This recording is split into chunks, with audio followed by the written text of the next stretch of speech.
আজকে যে ঘটনাটি শেয়ার করা হচ্ছে এটি একটি অসম্ভব সত্য ঘটনা, যা আপনাদের মাঝে শেয়ার করছি, যার কোনো ব্যাখ্যা আমার কাছে নেই। লেখক নীরব আহমেদ। এটি তার বন্ধুর বাবার সাথে ঘটে যাওয়া একটি ঘটনা। ঘটনাটা ছিল ঠিক এই রকম।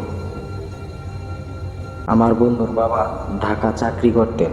প্রতি মাসে সে ছুটিতে অনেক রাতে বাসায় ফিরতেন এবং বাসায় ফিরতে ফিরতে তার মোটামুটি রাত 12টা থেকে 1টা বেজে যেত।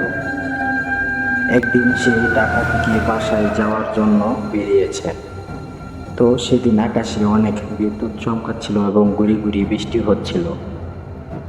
তখন ছিল রাত প্রায় 12টা থেকে 1টার মতো। সে গাড়ি থেকে নেমে হেঁটে হেঁটে একটি নির্জন রাস্তা দিয়ে বাড়ি ফিরছিল। যে রাস্তার পাশে ছিল একটা কবরস্থান। সে ছিল প্রচণ্ড সাহসী টাইপের একজন মানুষ। অনেক দিন যাওয়া আসার কারণে ওই রাস্তা দিয়ে একা একা যেতে তার কোনো ভয় বা দ্বিধাবোধ হতো না। তো প্রতিদিন সে প্রতিবারের মতোই ওই পথ ধরে একা একা হাঁটছিলেন। কিছুটা দূর যাওয়ার পর সে দেখতে পেল সামনে তার পরিচিত একজন বাড়ির লোক হেঁটে যাচ্ছে।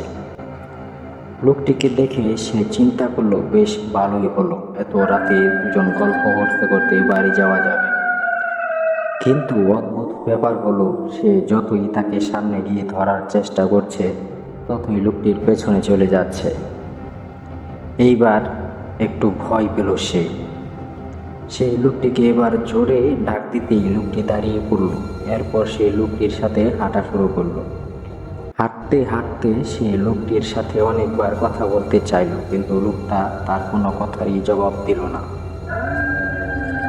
তখন সে মনে মনে অনেক ভয় পেতে লাগলো। এক সময় বাড়ির খুব কাছে চলে আসলো তারা।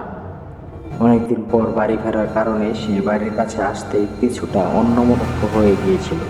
একটু সামনে তাকানোর পর সে আবার যখন পেছনে তাকালো তখন দেখলো তার সাথে আসা ওই মানুষটা তার সাথে আর নেই। পেছনে তাকিয়ে সে অন্ধকার ছাড়া আর কিছুই দেখতে পেল না। এরপর সে অন্তঃসত্ত্ব না ভেবে বাড়িতে চলে গেল এবং সবাইকে সবকিছু খুলে বলল। তার কথা শুনে রীতিমতো সবার মাথায় বাজ পড়ে গেল, কেননা সে যে লোকটির সাথে তার বাড়ি পর্যন্ত এসেছে সেই লোকটি আজ থেকে 3 দিন আগে মারা গিয়েছিল। তারপর দিন থেকেই আমার বন্ধুর বাবার অনেক জ্বর আসে এবং মাসখানেক পর তিনি আস্তে আস্তে সুস্থ হয়ে যায়। এখন আমাদের মাঝে প্রশ্ন, আমার বন্ধুর বাবার সাথে আসা লোকটি কে ছিল? সে কি খারাপ কিছু ছিল? আর যদি খারাপ কিছু হতো তাহলে সে তার কোনো ক্ষতি করলো না কেন? নাকি পরিচিত হওয়ার কারণে সে তার কোনো ক্ষতি করতে চায়নি? এর কোনো ব্যাখ্যা আমাদের পরিবারের কারো কাছে নেই। আপনাদের কি মনে হয় কমেন্ট করে জানাবেন। আসসালামু আলাইকুম।